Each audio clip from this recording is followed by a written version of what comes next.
बिहार लोक सेवा आयोग यानी बीपीएससी के जो चेयरमैन हैं अतुल प्रसाद, वो इस वक्त हमारे साथ एक्सक्लूसिवली बातचीत करने के लिए तैयार हैं। दरअसल परसों जो परीक्षा होने जा रही है, जो 67th संयुक्त प्रारंभिक परीक्षा है, उसको लेकर तैयारी क्या है, और इसके साथ ही साथ हम ये भी सवाल पूछेंगे जो 68th यानी जो 68वीं बीपीएससी है उसका टेंटेटिव डेट क्या है, और सारे जो विषय हैं इन सारे विषयों पर हम उनसे सीधे सवाल करेंगे।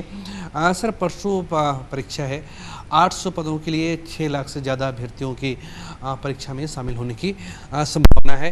सर, हम ये जानना चाहते हैं और दर्शक भी ये जानना चाहते हैं कि परसों की जो परीक्षा है उसमें कितने परीक्षा केंद्र बनाए गए हैं और उसको लेकर क्या तैयारियाँ हैं आपकी? परसों परीक्षा जो है उसमें करीब 1153 केंद्र हैं, एग्जामिनेशन सेंटर्स हैं, सभी डिस्ट्रिक्ट्स में हैं और इसके लिए पूरी तैयारी हो चुकी है और हम लोग तैयार हैं। सारी व्यवस्था जैसे मैंने पहले भी बताया था, अभ्यर्थियों के लिए बहुत आवश्यक है कि वो 11 बजे तक निश्चित रूप से वो अपने अपना स्थान ग्रहण कर लेंगे। बेशक वो आधा घंटा पहले 45 मिनट पहले आ जाके बैठ जाएं, लेकिन 11 बजे से 1 मिनट भी देरी स्वीकार्य नहीं होगा, उनकी एंट्री बंद रहेगा और हमारा सारा काम उसमें चलेगा। हमारी सारी जो तैयारियां हैं वो पूरी हैं और 2 दिन के बाद परीक्षा हो जाएगा। सभी अभ्यर्थियों को शुभकामनाएं कि वो बेहतर प्रदर्शन करें, स्वच्छ परीक्षा दें। हमें उम्मीद है कि ये हम लोग सफलतापूर्वक इसको हासिल कर लेंगे। सर, एक तरफ कई और भी लोक सेवा आयोग हैं जिनकी परीक्षाओं को लेकर सवाल उठा है, जिनकी टाइमिंग को लेकर सवाल उठता है, लेकिन हमने देखा है कि पिछले कुछ सालों में बिहार लोक सेवा आयोग ने ताबड़तोड़ परीक्षाएं ली हैं, कई विभागों की परीक्षाएं ली है, उसका परिणाम भी जारी किया है। जब 67th बीपीएससी की पूरी प्रक्रिया पूरी हो जाएगी तब लोगों की नज़र होगी 68th। सर, जो अभ्यर्थी हैं वो जानना चाहते हैं आपसे कि जो 68th बीपीएससी है उसकी परीक्षा कब होगी, और सर पूरा उसके बारे में क्या जानकारी है? इस बार हम लोगों ने जितना भी हमारे यहाँ पेंडिंग था, कई विषयों के लेक्चरर्स के, असिस्टेंट प्रोफेसर्स के, ऑडिटर्स के, जितने भी हमारे जो पेंडिंग थे उन सब का हम लोगों ने कैलेंडर बना लिया है और हम उस कैलेंडर के हिसाब से काम कर रहे हैं। वो कैलेंडर हमारे वेबसाइट पर भी है।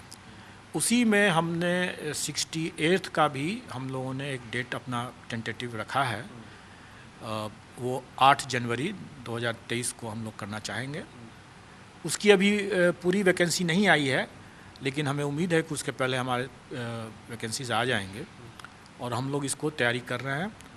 और पहले से इसको एक कैलेंडर बताने का पर्पस यही है कि एक तो दूसरे या यूपीएससी या दूसरे स्टेट के भी जो सर्विस कमीशन हैं उनके तिथियों से क्लैश न हो, और कैंडिडेट्स को भी ज़्यादा समय मिल जाए अपनी तैयारी करने के लिए। और हमें भी अगर ये पता रहता है कि ये हमारा डेट है, कैलेंडर तय है, तो हमारे यहाँ भी डिसिप्लिन रहता है और हमारी भी पूरी तैयारी उसी डेट के अलॉन्ग होता है। तो मैं समझता हूँ कि ये कैलेंडर अगर लोग देखें और उसके हिसाब से अपनी तैयारी करें, और हमारा आयोग भी उसी के हिसाब से तैयारी कर रहा है। सर, अभी एक आपसे जब चर्चा हो रही थी तो आप कह रहे थे कोई मीटिंग हॉल आपने बनाया, यहाँ पे तैयार किया गया है, जो ओएमआर शीट यहाँ पे आएगी परीक्षा केंद्रों से, तो उसकी सर निगरानी हो पाएगी मीटिंग हॉल के जरिए। सर, वो पूरा किया है? देखिए, पूर्व में मैंने बताया था कि जो परीक्षा को संचालित करने के पहलू पर हमने क्या क्या रिफॉर्म्स किए और क्या क्या परिवर्तन किए, और उसका अब हम परिणाम हम लोग देखेंगे 30 तारीख को। उसके आगे का फिर चरण जो है कि जब जो परीक्षा के उपरांत जो उत्तर पुस्तिकाएँ या ओएमआर शीट जो हमारे यहाँ आएंगे उनको स्ट्रांग रूम में हम रखेंगे, और उसके बाद जब उसके मूल्यांकन के लिए हम उसको बाहर निकालेंगे और पूरा मूल्यांकन हम करेंगे। इस मूल्यांकन की जो सारी प्रक्रिया है, स्कैनिंग की वगैरह वगैरह, इन सारे चीज़ों का हम वीडियो कैमरा पर हमारा रहेगा, सीसीटीवी कैमरा रहेगा, वो सब दिखेगा। अभी तक ये चीज़ हम पब्लिक को या मीडिया को नहीं दिखाते थे, खाली अपने पास ही इसको रखते थे। इस बार हम लोगों ने ये किया है कि एक हमारे मीटिंग हॉल है, उसमें हम सारे वीडियो फुटेज जो है वो रियल टाइम है, लाइव हम उनको दिखाने के लिए वहाँ पर सिस्टम बना चुके हैं। अभी हमारे कल एक परीक्षा हुई लेक्चरर्स की, उसका हमारा उत्तर पुस्तिकाएँ जितना आया ओएमआर शीट्स, उसके आने का, उसको स्ट्रांग रूम में रखने का, वो सारा प्रक्रिया हमारा वो वीडियो फुटेज जो है वो दिख रहा था उस मीटिंग हॉल में। मीडिया के लोगों से अनुरोध है कि वो आएँ, आमंत्रित है उनका, वो आमंत्रित हैं और वो आएँ, आकर के देखें, उनको भी कॉन्फिडेंस होगा हमें भी कॉन्फिडेंस होगा कि पारदर्शिता बढ़ती जा रही है और अभ्यर्थियों को भी ये कॉन्फिडेंस होगा कि उनके उत्तर पुस्तिकाओं को हम लोगों ने कैसे स्ट्रांग रूम में सुरक्षित रखा और कैसे हम उसको इवैल्यूएशन कर रहे हैं, उसका मूल्यांकन कर रहे हैं, सबके नज़र के सामने वो होगा, तो इससे उनका भी कॉन्फिडेंस बढ़ेगा। तो ही हमारे साथ बिहार लोक सेवा आयोग के चेयरमैन अतुल प्रसाद थे। दरअसल परसों जो परीक्षा होने जा रही है ये 800 पदों के लिए परीक्षा है और 6 लाख से ज़्यादा अभ्यर्थी इसमें शामिल होने जा रहे हैं।